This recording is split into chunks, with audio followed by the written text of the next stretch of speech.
Get ready to hit the road with the king himself, because what you're about to see isn't just a car collection. It's a highway through history, fame, and pure Elvis flair. While most remember Elvis Presley as the man who changed music forever, few realize he was just as passionate about what sat in his garage as what sat on stage.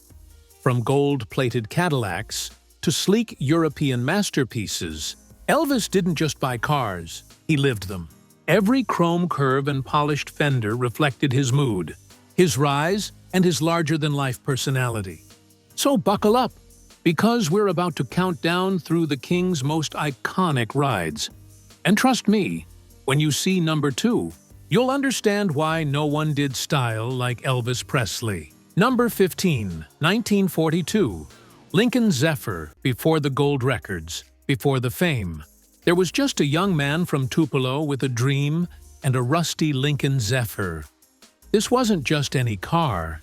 It was Elvis's first taste of freedom. A 5-window club coupe with a 292 cubic inch V12 engine that purred like a promise.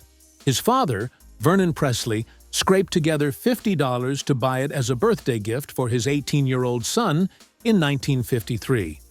Sure, it wasn't perfect.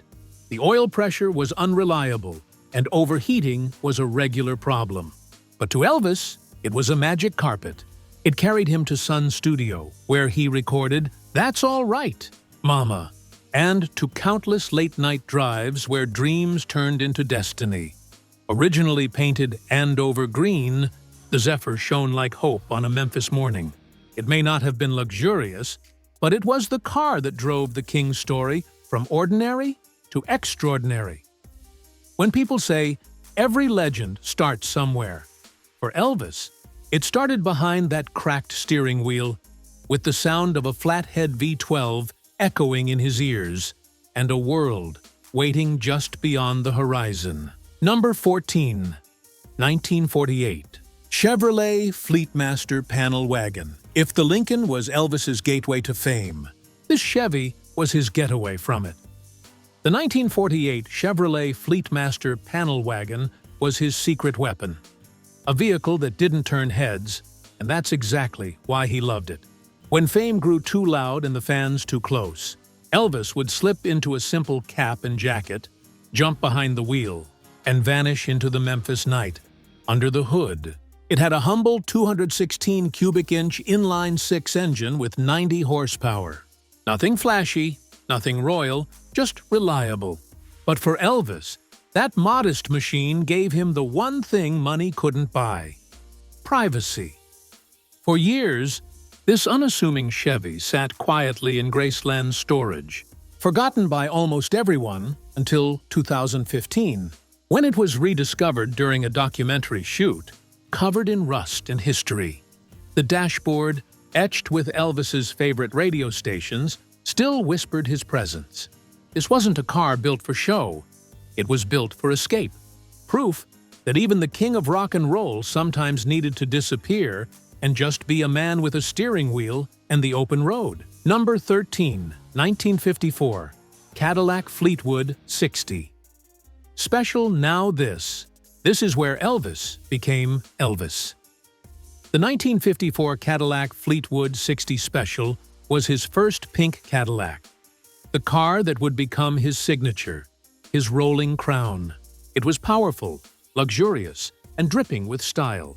Just like the man behind the wheel, it came equipped with a 331 cubic inch V8 engine pushing 230 horsepower, wrapped in elegance and attitude. Originally painted blue, Elvis had it repainted in a custom pink shade that would later be called Elvis Rose. He sang about it in Baby Let's Playhouse and drove it across the South with his band, the Blue Moon Boys, turning highways into stages. But one night, fate struck. On June 5, 1955, the brakes failed and the car caught fire near Texarkana, Arkansas.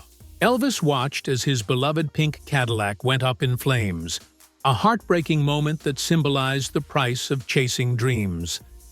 Yet even in ashes, the image of that pink Cadillac lived on. It became a cultural icon.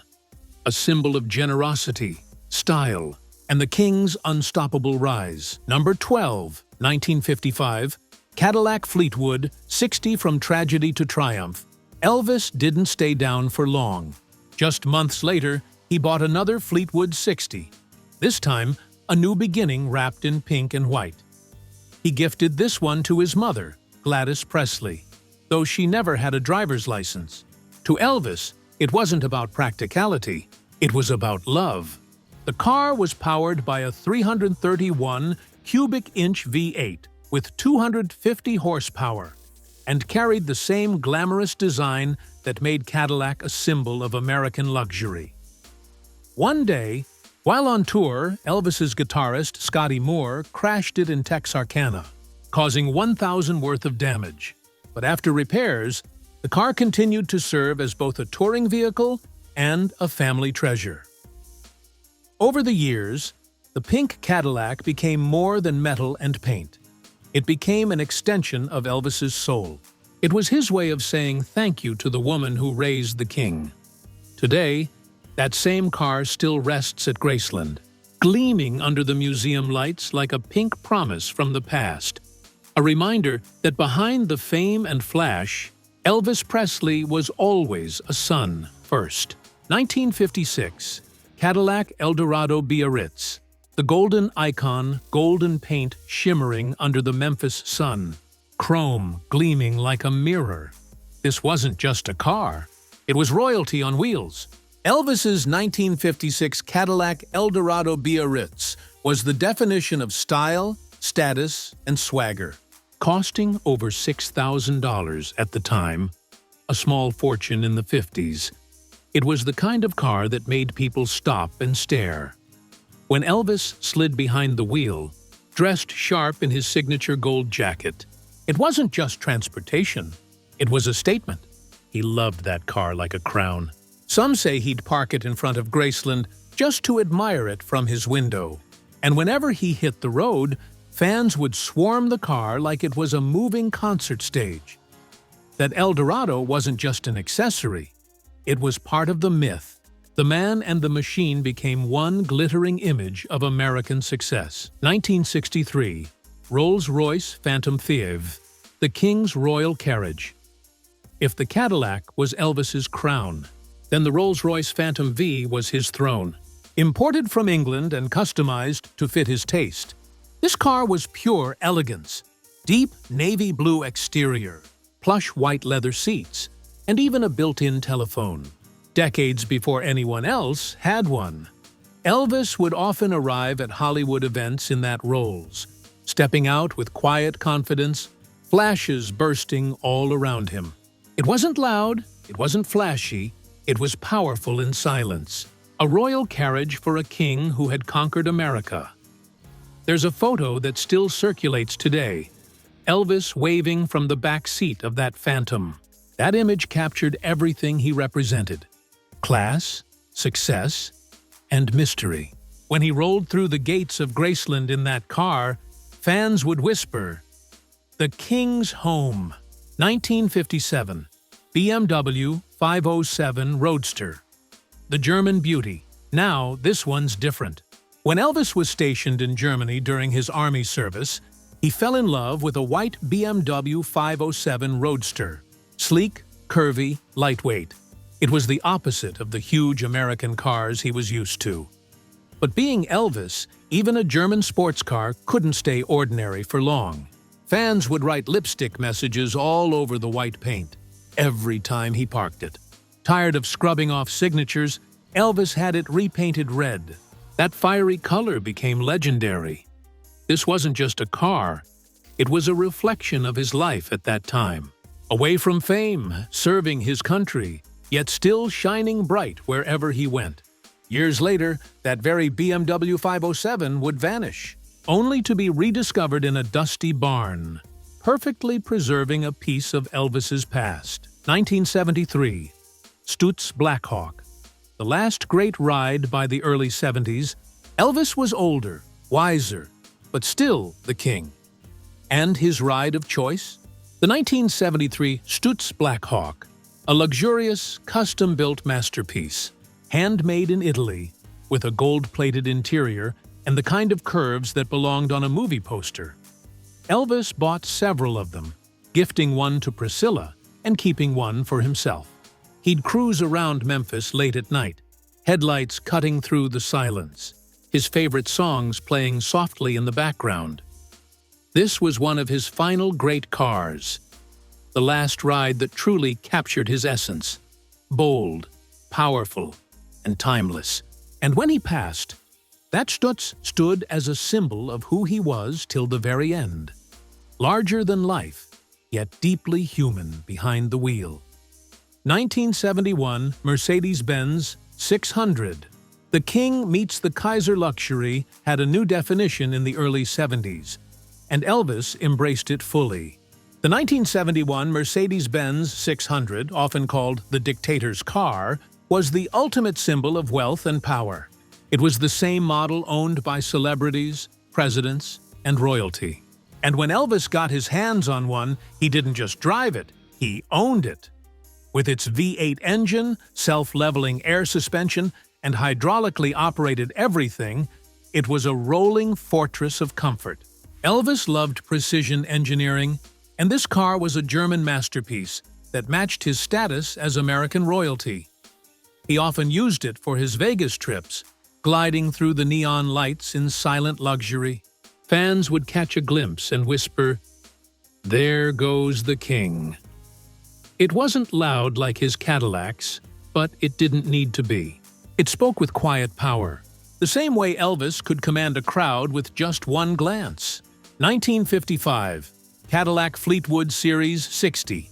The pink dream few cars on Earth are as iconic as Elvis's 1955 pink Cadillac.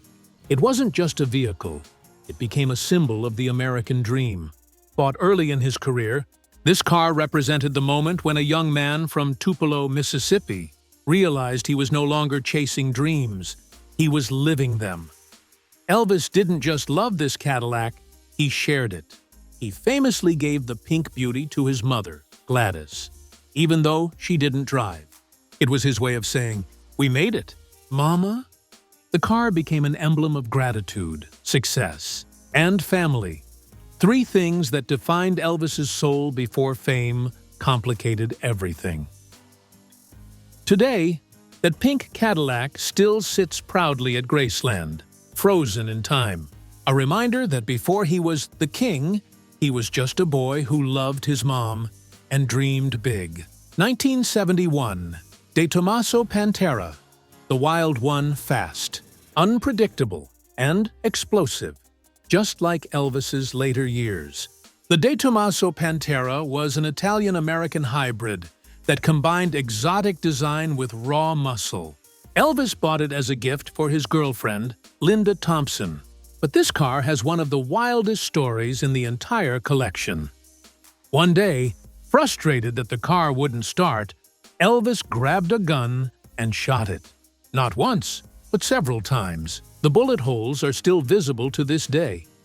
It sounds extreme, but in that moment, it was pure Elvis.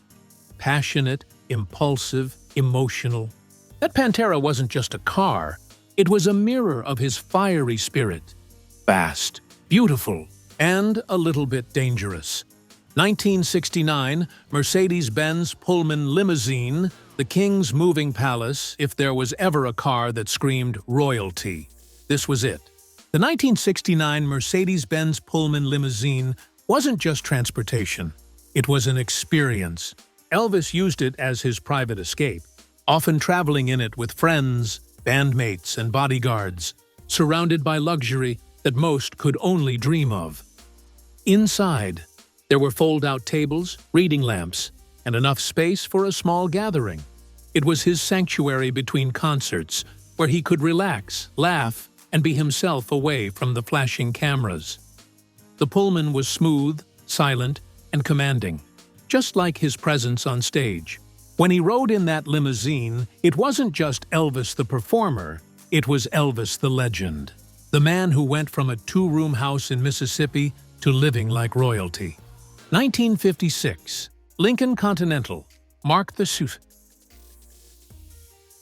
Myers, The gentleman's cruiser, when Elvis bought his 1956 Lincoln Continental Mark II. He was already a rising star, but not yet a legend. This wasn't a flashy sports car. It was elegant, mature, and quietly confident, much like the man he was becoming. The Mark II was Ford's attempt to rival Rolls-Royce, a car built for those who had arrived. And Elvis? He had arrived. He'd glide down Memphis streets in the evening, windows down, his favorite gospel songs drifting through the warm air. There was a calmness to this car, a balance between luxury and humility. It was as if Elvis used the Continental to remind himself that even when fame grew loud, peace could still be found behind the wheel. 1973 Lincoln Continental Stretch Limousine. The final ride, every king has a carriage that defines his last chapter. For Elvis, it was his 1973 Lincoln Continental Stretch Limousine. Custom-built and finished in sleek white, this was the car that carried him through some of his most iconic late-career moments, and, heartbreakingly, his final journey. This limousine became part of history on August 18, 1977. It was the car that led the funeral procession through the streets of Memphis, surrounded by thousands of grieving fans. The sight of that white limo moving slowly past the gates of Graceland remains one of the most haunting images in rock and roll history. Even in death, Elvis traveled with dignity, style, and grace. The car, like the man himself, became immortal. John Deere Tractor, the King's quiet escape. Of all the cars Elvis owned, Cadillacs, Rolls-Royces, Mercedes, this one surprises most people. His John Deere tractor wasn't glamorous. It wasn't fast. But to Elvis, it meant freedom. At Graceland, he would often hop on that green tractor and drive around his property, tending to the land, sometimes waving at fans gathered at the gates. There were no cameras, no crowds, no fame, just Elvis, the country boy from Tupelo, reconnecting with where he came from. That tractor represented something no luxury car ever could: peace. It reminded him that beneath the rhinestones and roaring engines, he was still the same humble soul who once dreamed of owning a car, any car at all. Elvis Presley's car collection wasn't just about engines or chrome, it was about emotion. Each vehicle told a story of joy, generosity, rebellion, and redemption. From the golden Cadillacs that symbolized triumph, to the fiery Pantera that showed his temper, to the humble tractor that revealed his heart, every ride was a reflection of the man behind the legend. He lived fast, loved deeply, and gave generously. He didn't just drive cars, he lived through them. Every ignition, every roar, every mile told a piece of his story. And though the man is gone, the cars remain, still shining under the Memphis sun, whispering stories of a king who ruled the road, ruled the stage, and forever ruled our hearts.